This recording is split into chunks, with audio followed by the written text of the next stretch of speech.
Hey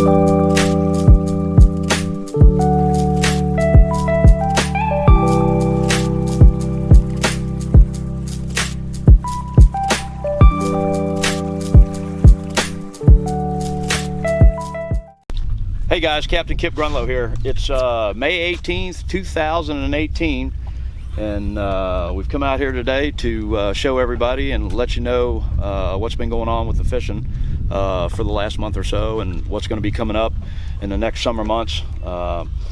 As you know, we're coming into the summer months. We've come out of the spawn. The fish have already spawned, and they've actually have been letting water out here at the Kissimmee chain, running it down to Okeechobee for their normal hurricane season pool. And today we've come out. I've got a couple of good people with me today. Why don't you introduce yourself, man? I'm AJ, Cam Jackson's son right here. So. This is the shiner man right here. He catches fish too, but he catches some shiners. But it's a good thing. But like I say, guys, we've come out here today just to look around and show you guys a little bit what's been going on. We're actually getting into one of the funnest times of year that I like fishing, because I enjoy flipping. You know, if you guys know me, a lot of people know that flipping is one of my main things. I mean, I've lived down here all my life and I've enjoyed it for many years, and you can do so many different things with it. Like I say, so to get on with what we're going there with the fishing reports and stuff, the St. John's Water District Management has been pulling the water down for about 2 weeks now, getting it down to summer pool. So in a cur, what happens to that, they usually bring it down about 2 foot, 2.5 foot, somewhere in that, wherever they want to put it actually, but it's somewhere in about that 2.5 to almost 3 foot of water.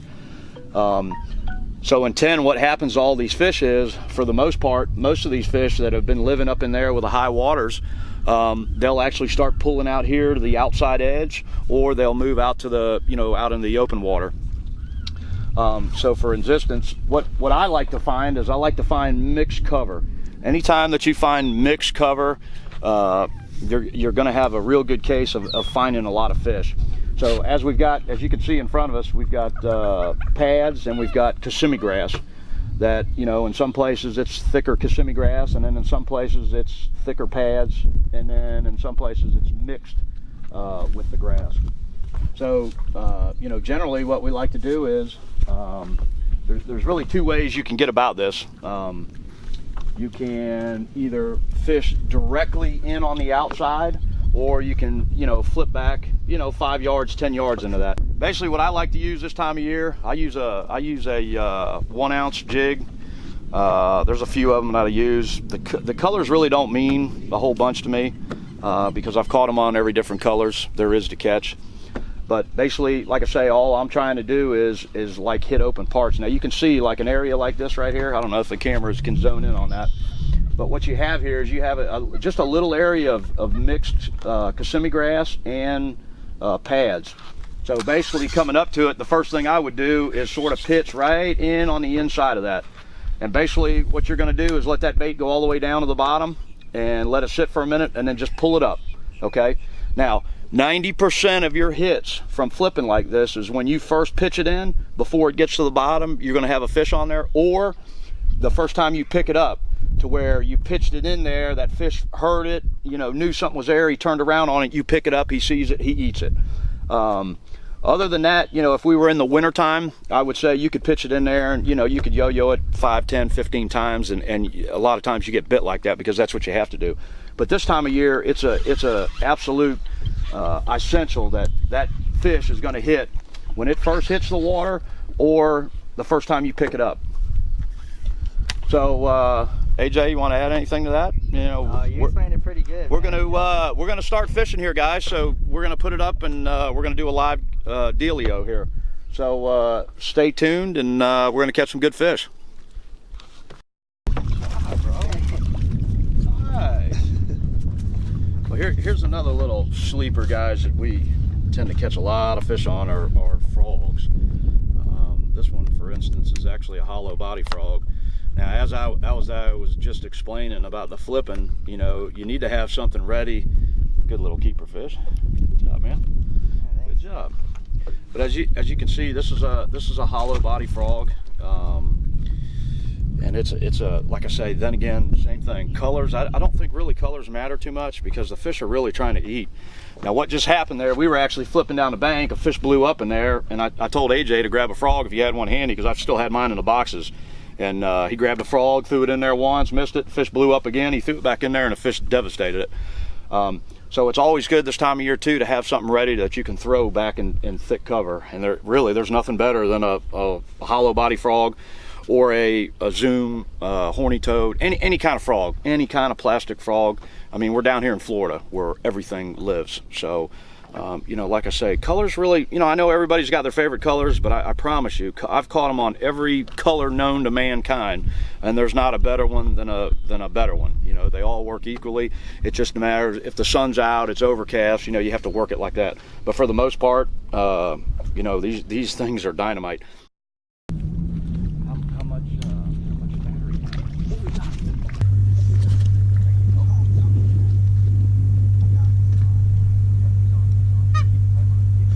There he goes. Hey, they're all champ. That was all you, man. See how that works, man? Yeah. Now I saw that fish and I was flipping, and like I say, you always want to have a rod with something you can cast over there, because just like that, boom, he cranked it in, threw it in there, and I didn't jerk it but one time, and the fish came up and hit it.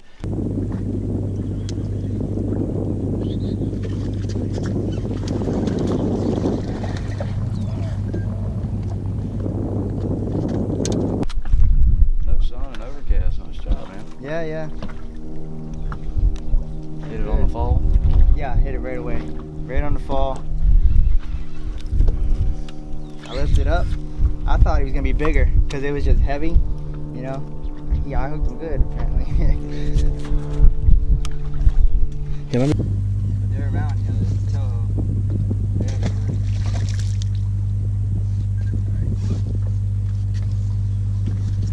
Oh, there's another one. Power. Big one. Big one. Oh, son. Oh my God. There we go. Oh. Dude, this is a giant right here, man. Getting bug? Yeah.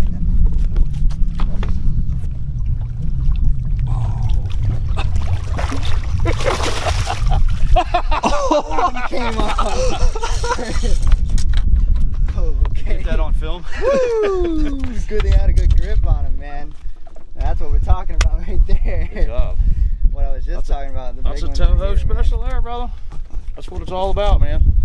Let me tell you, that fish is every bit, I'll say 8, Yeah. probably 8-12. Around that much, yeah. Put him on the, put him on, boy, he's got a big leech on his tongue. Put him on the scale, see what he gets, good. That is what it's all about, right there. That's what the jig is all about, just like you were talking about. Big one's biting that jig, oh yeah. A lot of people don't do this, but see, everybody didn't know I was a dentist too. But see, anytime you see a big leech in a fish's mouth like that, just pull it out, even a small one, just pull it out and send him on its way. It helps the fish out. I can't believe you grabbed that fish, and as soon as you grabbed it, the hook came out. I thought you didn't even get it. 7-3. 7-3. Nice one, man. 8-7. Long and skinny, man. Big fish. Yeah, skinny Big fish. fish. That's what it's all about, man. That's what it's all Wanna about. stick him in a live well? Yeah, do that.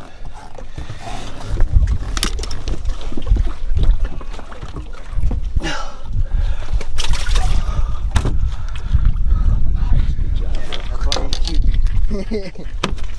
keep going on his diagram, like you were saying. I know they're down here.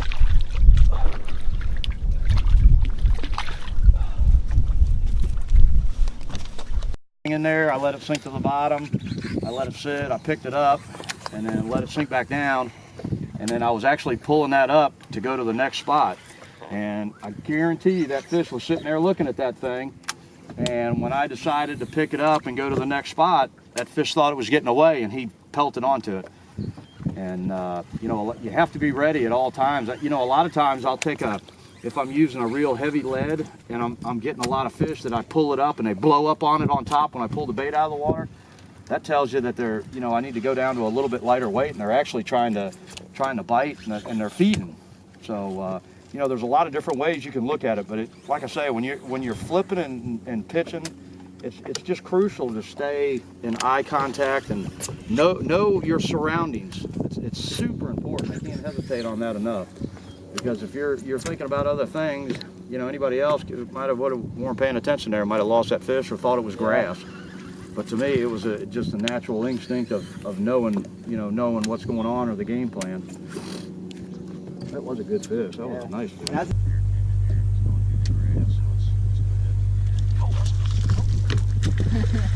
Oh, super fish right there.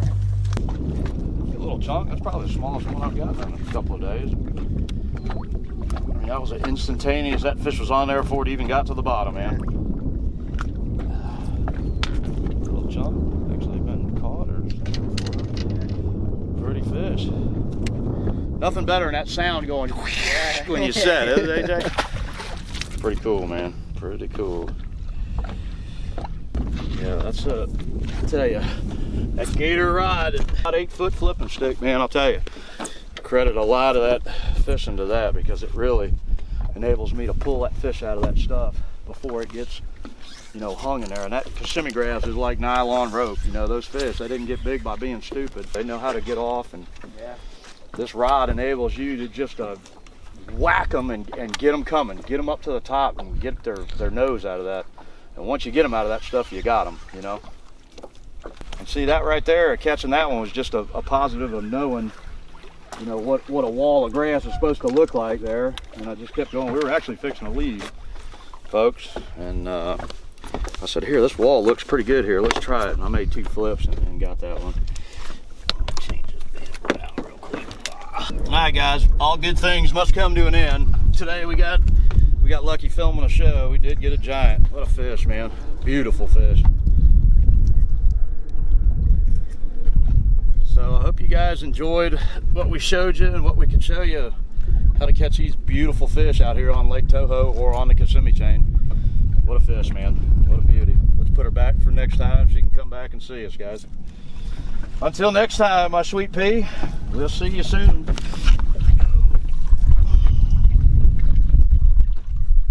All right, guys, we had a good little morning out there. I think probably, you know, one of the things that we learned about today was that you just always stay with what you know. Sometimes it's a little bit slower than what it is, and you just make it happen. And then other times, you know, it's just real easy to do. But, you know, there was a few things. I think one of the biggest things that we could say that we learned, and AJ learned today, is that, you know, as you're flipping or as you're pitching, however you want to do it, as you're going down a bank, you always want to have something ready else to throw in case a fish blows up in there, where you can crank that bait in, drop it, pick it up, and cast over. What do you think, AJ? Yeah, exactly. You know, you always got to have something ready, just you know, if you see a fish hit or something, just to cast in and you can catch them real quick, just like what we did earlier. Caught a couple of them just because of that, just because we had a frog handy or anything else, you know, like a Senko or something, just to cast in there and get some quick, easy catches. But yeah, all in all, it was a pretty good day. You know, not the best day ever, but we caught, you know, that nice one right there. And that's what always makes your day. It's always good to get a big one. Yeah. Well, man, I enjoyed it. Yeah. Hey, guys, we got many more of them coming up, so stay tuned and check us out. We got a lot more coming up, so I hope you guys enjoyed it. Yeah. And until next time, fish on.